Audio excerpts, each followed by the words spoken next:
Strings have a lot to do with your tone. The NYXLs for me have always tonally been great. I really need that friction to feel my slides. I depend on that friction even for accuracy. Also, last time we talked to you, we were running 5150s, one of my all-time favorite amps. Yeah. But for, I guess, matters of convenience, you guys are now on quad cortex, which is a common thing we've seen. Yeah. For bands touring as much as you guys are, yeah, it's probably fucking awesome. Yeah, it's great. We try our best to integrate it so that it works as similar to a normal amp as possible. You know, we really believe in having stage sound still and all this. Like we're running these, it's off screen, but we're running Seymour Duncan power amps with everything. Which I think is the way to do a modeler. For some reason, like cab sims to me kind of sound a little weird, but I noticed that when I run a power amp through an actual cab, it's like, oh, fucking bingo. The goal is to make it as close to the real thing as possible. And we're modeling stuff that we've used forever. I remember when we did the interview last time, we were using a 5153. I modeled that same 5150, and I have the same, it's funny because our rig's totally different, but a lot of things about the rig are the same. Right. Like it's got the same chorus, same swollen pickle, same like Maxon OD. Awesome. Like a lot of it is very, very similar. There's just little edits that I can do to kind of like implement it more with the set. Because by the time Tear came out, man, your sound was pretty established. Sure. So really, you had a good platform to start working with this thing. Was it hard to jump from a real amp to this, or was it pretty natural? No, it was really, really smooth. That's the thing, is that Quad has made the interface is so That's what easy. I love about the Quad Cortex is the interface. It's like the baller. Apple of of these products. It's very much like, oh, you want amp, click amp. Like, oh, you want to change the chain, drag it. You know, so there's so much you can do with it, as you know. But at the same time, for someone that's not super savvy, it's easy to get the job done. Sure. You know, luckily we have Diego out with us right now. That's shout out Diego, best tech. Shout out Diego. Hardest working man in show business. That's what I'm saying. Helping us do, patch changes and kind of just like really, really streamline stuff. But it's honestly saved the band in so many ways. It blows my mind now with technology that you can just fucking rock out. Yeah.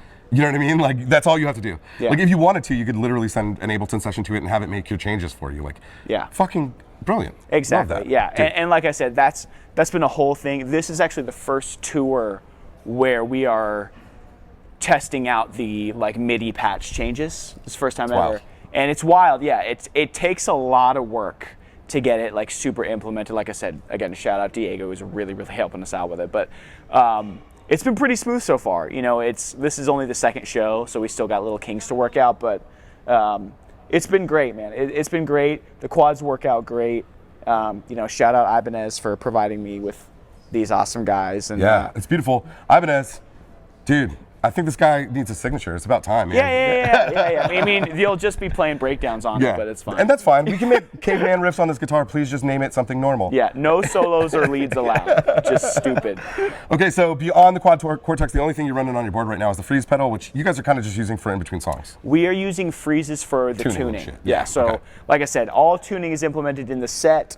So we have just like a couple parts where we just ring out, freeze a note, tune it, unfreeze it, that's it. Totally. Everything else, the only other pedal that we're running that isn't implemented in this guy is the pitchfork. Okay, yeah, that for makes the sense. octave. Diego, can you bring up the pitchfork? Swollen pickle and the pitchfork?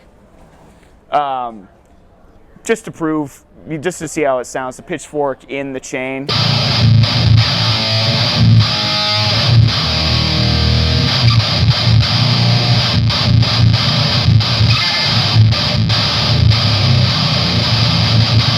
Oh, so yeah, makes me happy. Yeah. So it's like we try to get it.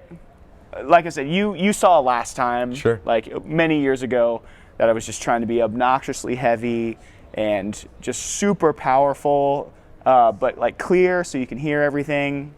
And I tried to replicate exactly what I had that many years ago. Like moving to digital is tough because sometimes a lot of people think that you're missing out on stuff, you're losing out on stuff, but we do our best to make sure, like you're up here trying to make, our best to make sure it sounds like totally. you know. You guys are touring so heavily now that it makes sense that you're using modelers, obviously.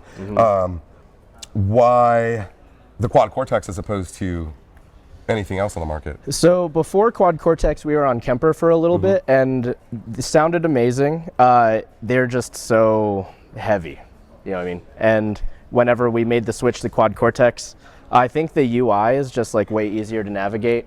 The whole like drag and drop. I like to say it's like the Apple of modelers. Like, totally. Whereas maybe an Axe FX would be like the PC because it is so much more user friendly. Yeah, and the sounds are just phenomenal. Yeah. They're undeniable. Plus, geez, in cartage alone, like you got to be saving a ton of money if you're going to Europe or something like that. Yeah, like before this current rig, we used to just have pedal boards with, you know, so. Which can be a nightmare. Yeah. Less shit to deal with is always a good thing, in my opinion. Yeah. So, you know, beyond the modeler, it's just a freeze pedal, which you guys are using in between songs to kind of create some noise so you can tune and stuff like that, right? And then within the unit, what amps are you actually going for? Did you spend a lot of time with it, or did you kind of say? I did. Yeah, so Isaac and I's rigs are a little bit different. I run a 5153, the EL34 version. Ooh, okay. And that's what head I used live, like before we switch. And how would you, like? I honestly, like. Can you tell the difference? Okay, barely. Okay. Yeah. Like, and it's got to be probably in the response, not the actual sound, right? Exactly, okay, gotcha. And we still do run live cabs, which helps as well. So here's my thing. I'm not a huge, there are a million great cab sims, they're just not for me. And I also have a modeler. Didn't love it until I started running a power amp into a cab, and then it was like, oh, this sounds like a real amp now. Exactly. So I love, I think what you guys are doing is the way to do it, for sure. Because it's the best of both worlds, man. You get the response of a paper speaker, and also I think we've just evolved to hear, ever since that first speaker ripped and rock and roll was born, like that's what we hear, man. Like that's just the sound. So that's a good way to do it. And then within it, I mean, are you on that same amp kind of the whole time? Pretty much. The only time I change is when we do a clean channel, and I can't remember I think it's like a Fender Deluxe 67 or something. Which, of course. Yeah. When modeling first happened and people were so up in the air about it, it dawned on me, like, wait a second, I can afford an amp, or I could have like every amp. Yeah, and it's like, why would you not? I don't know. I'm a fan. Well, I guess that pretty much covers it. Actually, what cabs are we running back here? These are orange cabs. Four running? No, the bottom two are running. Okay. Top two are dummy. Yeah, so that way you don't die. Yeah, that's nice. Yeah. And then as far as a power amp, are you guys using the power stages? Yep, we're using the Seymour Duncan Power Stage 200. The 200s? Yeah, and that's plenty of juice, you feel like? Yeah, there are times I wish they were louder just for like when we're playing like smaller shows. Okay. But when it's like mic'd up, it doesn't really matter. It does not matter. Yeah, totally. All right, so with both these Ibanezes, I'm guessing you're running the same strings and gauges because you're in the same tunings. What strings we got going on? So they are Diodario. Good man. Yeah. The NYXLs. Yeah, man, I hear great things about those. They're awesome. What is it that you like about them? Just because they last a while? Or? Yeah, they last way longer. I think like the tension retains better too. Sure. So I'm a huge fan of that 5153, especially the EL34 version because I feel like it has a great mid-range. Yeah. Can we hear it? Yeah, real quick? absolutely.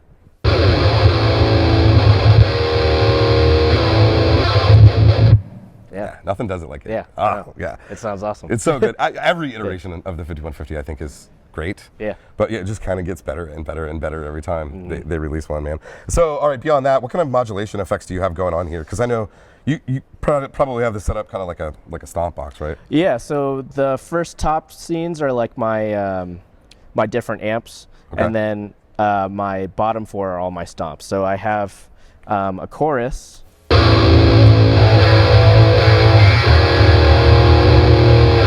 It's kind of like a normal, just that's not too over the top. Yeah. And then we have a crazy chorus, which is the evil chorus. Yeah, it's like really heavy modulation, and we also add like a semitone above it to make it just sound fucked up. Mean. Let's hear it.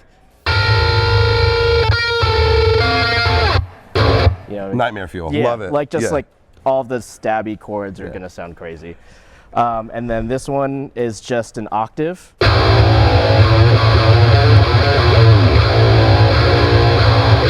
just like a which is a fun, 50% fun blend. sound. Yeah. And then the last one is literally just my noise gates. So like to turn on and off my noise gates for like feedback parts and stuff.